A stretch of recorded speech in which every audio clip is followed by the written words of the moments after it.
और जौनपुर से बड़ी खबर, मंगेश यादव एनकाउंटर से जुड़ी बड़ी खबर यह है कि सुल्तानपुर के एसपी और एसटीएफ प्रभारी के खिलाफ मामला दर्ज किया गया है। मंगेश की मां ने कोर्ट में दर्ज कराया है मुकदमा। 5 पुलिस वालों पर हत्या का आरोप लगाया गया है। सीजीएम ने थाना बक्सा से मांगी रिपोर्ट। कोर्ट ने 11 अक्टूबर तक रिपोर्ट मांगी है।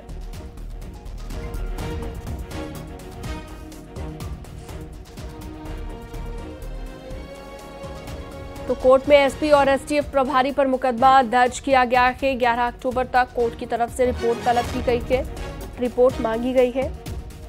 और मंगेश यादव एनकाउंटर से जुड़ी ये बड़ी खबर इस वक्त हम आपको दे रहे हैं। दरअसल मंगेश की मां की ओर से मुकदमा दर्ज कराया गया है। सुल्तानपुर के एसपी और एसटीएफ प्रभारी जिन पर मामला दर्ज हुआ है। मनोज इस पर ज्यादा जानकारी के लिए हमारे साथ जुड़ गए हैं। मनोज, मामले को लेकर अभी क्या लेटेस्ट अपडेट है? देखिए, ये चर्चित हत्याकांड है। जैसा बताया है मंगेश के परिजनों ने कि ये उत्तर प्रदेश का ये चर्चित हत्याकांड है। जिस तरीके से यूपी पुलिस और एसटीएफ ने हमारे लड़के को जिस तरीके से हत्या किया है, वो एनकाउंटर नहीं है बल्कि एक हत्या है। लगातार मंगेश का परिवार में माता पिता और जो पार्टी के जो नेता है, समाजवादी पार्टी के अध्यक्ष हो चाहे राष्ट्रीय अध्यक्ष हो चाहे नेता है, वो लगातार इस एनकाउंटर को हत्या का करार दे रहे हैं। उसी सिलसिले में जो है 15 दिन का जब वक्त गुजर गया, परिजनों ने जब प्रशासन से और शासन से पीएम रिपोर्ट की मांग की मंगेश यादव की मौत के मामले में, तो प्रशासन इस बात को जो है अभी तक पीएम रिपोर्ट नहीं दे पाई। लगातार संबंधित जो एसटीएफ के आला अफसर है, जो जिले के कप्तान है सुल्तानपुर, से भी अपनी मांग की कोर्ट में निष्पक्षता को लेकर। जब कहीं से न्याय नहीं मिला तो चौखट के जो कोर्ट की चौखट पर जो है अब पत्र देकर जो है वकील के माध्यम से अपना जो है न्याय की गुहार लगाया है। कोर्ट ने बाकायदा इस मामले में जो है बात करने की बात की है और संबंधित जो मंगेश का जो गांव है पैतृक अग्रौरा, वहां थाना है बक्सा, थाना से जो है संबंधित जो है रिपोर्ट भी तलब की है। ठीक है, बहुत शुक्रिया तमाम जानकारी के लिए आपका।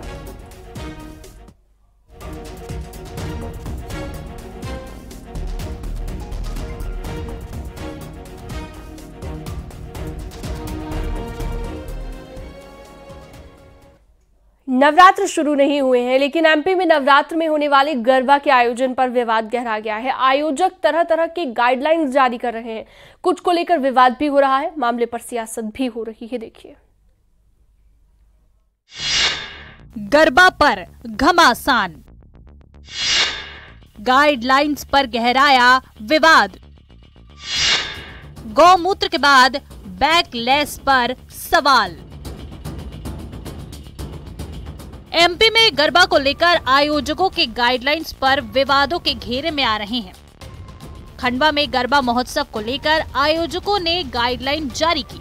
इसके तहत बिना आईडी या आधार कार्ड के गरबा में प्रवेश नहीं दिया जाएगा। साथ ही गरबा पंडाल की किसी भी व्यवस्था से गैर हिंदुओं को अलग रखने का फैसला लिया गया है। गरबा में प्रवेश पाने के लिए इंडियन ट्रेडिशनल ड्रेस पहनकर आना जरूरी होगा। यही नहीं, बैकलेस पहनकर आने वालों को एंट्री नहीं दी जाएगी। सब लोगों ने एक मिलकर निर्णय लिया है कि इस गरबा महोत्सव में पूर्ण धार्मिकता नजर आए, पूर्व पारिवारिकता नजर आए और ये आयोजन शहर ही नहीं पूरे प्रदेश और देश में एक अलग ही अपनी एक पहचान बनाए। हम लोगों ने निर्णय लिया है कि जो भी यहाँ पे गरबा के ड्रेस में आएंगे सब पारंपरिक वेशभूषा और भारतीय वेशभूषा के अंतर्गत पहन कर ही आएंगे। ड्रेस हम लोगों का ऐसा जो नियम है कि जो भी बैकलेस वगैरह जो होती है, जो मतलब एक ऐसी वेशभूषा होगी जिसको एक लगे भारतीय वेशभूषा मतलब जिसको कहते हैं। गरबा में किसे एंट्री दी जाए, इसे लेकर भी अलग अलग राय है। संस्कृति बचाओ मंच ने गरबा कार्यक्रम में भगवान विष्णु के वराह अवतार की फोटो लगाने और पूजा करने की मांग की है। साथ ही पंचगव्य पिलाकर एंट्री देने की मांग की गई है। इससे पहले इंदौर बीजेपी के जिला अध्यक्ष चिंटू वर्मा ने गरबा में आने वालों को गौमूत्र पिलाने की मांग की थी। मांग करते हैं कि गरबा आयोजक जितने भी हैं वो गरबा पंडालों के बाहर शुरुआत में भगवान विष्णु के तीसरे अवतार वाराह की फोटो लगाकर हर सनातन धर्मी से उसका पूजन कराएं और पंचगव्य का छिड़काव करके उनको प्रवेश कराएं। नवरात्र में हम तो सभी से आह्वान कर रहे हैं कि हमारी माता की शक्ति का पर्व है। टीकी चोटी रखना एक हमारी पहचान है, तो चंदन का तिलक लगाएं, टीका लगाएं नवरात्रि में पंडाल में प्रवेश से पूर्व। और साथ ही साथ गौ माता हमारी माता है, गोमूत्र पीकर प्रवेश गरबा पंडालों में हो, ऐसा मैं गरबा आयोजकों से अनुरोध कर रहा हूँ। बता दें कि उनके इस बयान पर सियासत भी गर्मा गई है। कांग्रेस ने बयान को टीआरपी पाने से जोड़ा, साथ ही बीजेपी नेता को गौमूत्र भी भेज दिया है। चिंटू वर्मा जी को 1 दर्जन गौमूत्र की बोतलें भेजी है, पहले वो खुद स्वयं सेवन करें और भारतीय जनता पार्टी के जितने नेता अतिथि बनकर अगर जाते हैं गरबा पांडालों में तो वो भी उसका सेवन करें। सिर्फ बोलने से काम नहीं चलेगा। मुझे लगता है कि सिर्फ ये छपास के लिए उनके द्वारा दिया गया बयान है, मगर उन्होंने अगर ये बयान दिया है और सही में गौमूत्र का सेवन करना चाहते हैं तो उनके स्वास्थ्य के लिए बहुत अच्छा रहेगा और उनका मानसिक संतुलन भी थोड़ा ठीक हो जाएगा गौमूत्र पीने से। हालांकि विवाद बढ़ने पर चिंटू वर्मा ने गौमूत्र वाले बयान पर सफाई भी दी है। मेरे व्यक्तिगत विचार किसी प्रकार के ऐसे नहीं थे कि कहीं कोई अनिवार्यता हो, लेकिन उसको बहुत से लोगों ने, कांग्रेस ने एक विवाद का रूप दे दिया। गरबा का आयोजन पवित्र होता है। आयोजन की पवित्रता बनी रहे, इस लिहाज से आयोजकों की चिंता अपनी जगह है। पहचान के लिए आधार कार्ड जरूरी किया जाना सही लगता है, लेकिन गौमूत्र, पंचगव्य और महिलाएं क्या पहने, इसके औचित्य पर सवाल हैं।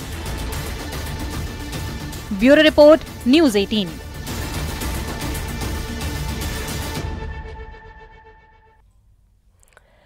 वक्त पर फीस न देने की वजह से मुजफ्फरनगर के अतुल का आईआईटी में एडमिशन नहीं हो पाया, लेकिन अतुल ने हार नहीं मानी। हाई कोर्ट और फिर सुप्रीम कोर्ट का दरवाजा खटखटाया, जहां से आज फैसला आया और अतुल को पूरे देश के लिए एक मिसाल इसने बना दिया।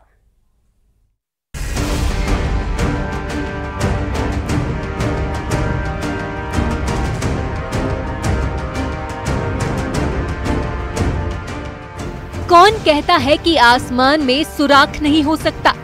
एक पत्थर तो तबीयत से उछालो यारों। यही बात लागू होती है मुजफ्फरनगर के रहने वाले छात्र अतुल पर। आज अतुल न सिर्फ यूपी बल्कि पूरे देश के लिए एक मिसाल बन गया है।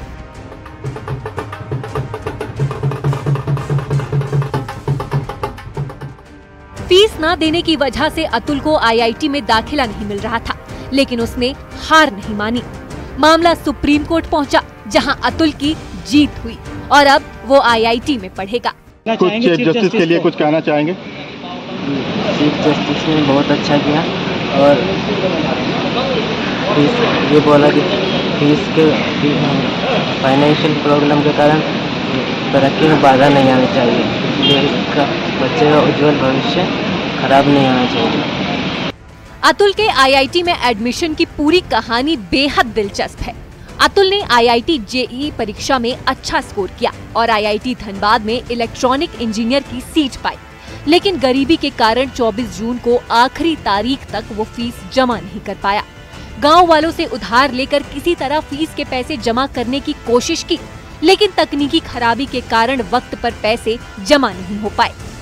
अतुल को एडमिशन फीस न जमा कर पाने की वजह से आईआईटी धनबाद में एडमिशन नहीं मिल पाया था। 17,000 रुपए न देने के कारण अतुल को अपनी सीट गंवानी पड़ी थी, उसे एडमिशन नहीं मिल पा रहा था। लेकिन अतुल ने हार नहीं मानी, उसने सुप्रीम कोर्ट का दरवाजा खटखटाया। मामले की सुनवाई करते हुए chief justice DY Chandrachud, justice JB Pardiwala और जस्टिस मनोज मिश्रा की बेंच ने सोमवार को बड़ा फैसला सुनाया। बेंच ने कहा, याचिकाकर्ता जैसे कमजोर वर्ग के स्टूडेंट्स को एडमिशन लेने से रोका नहीं जा सकता है। याचिकाकर्ता को आईआईटी धनबाद में इलेक्ट्रिकल इंजीनियरिंग कोर्स की सीट पर एडमिशन देना चाहिए। छात्र के लिए एक अलग सीट पढ़ाई जाए ताकि दूसरे स्टूडेंट के एडमिशन में कोई कठिनाई न आए। जो रेल पे पटरी से उतर गई थी वो वापस पटरी पर आ गई है।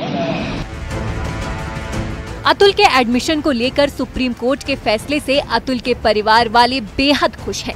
गांव के लोग अतुल को बधाई दे रहे हैं। जी, मेरे भाई का नाम अतुल कुमार है। उसका आईआईटी में सिलेक्शन हुआ था, आईआईटी धनबाद में। उसके बाद हम फीस जमा नहीं कर पाए थे, तो उसी कारण फिर उसका आईआईटी में सिलेक्शन नहीं हो पाया था। इसलिए हमने है ना फिर सुप्रीम कोर्ट में है ना याचिका दाखिल की थी, जो आज पूरी हो चुकी, मतलब जिसकी वजह से सीट मिल चुकी है हमें। अतुल अब IIT में पढ़ सकेगा और अपने सपने पूरे कर सकेगा। परिवार वालों का कहना है कि अतुल आगे चलकर पूरी दुनिया में देश का नाम रोशन करेगा। विनेश पवार, न्यूज़ 18, मुजफ्फरनगर।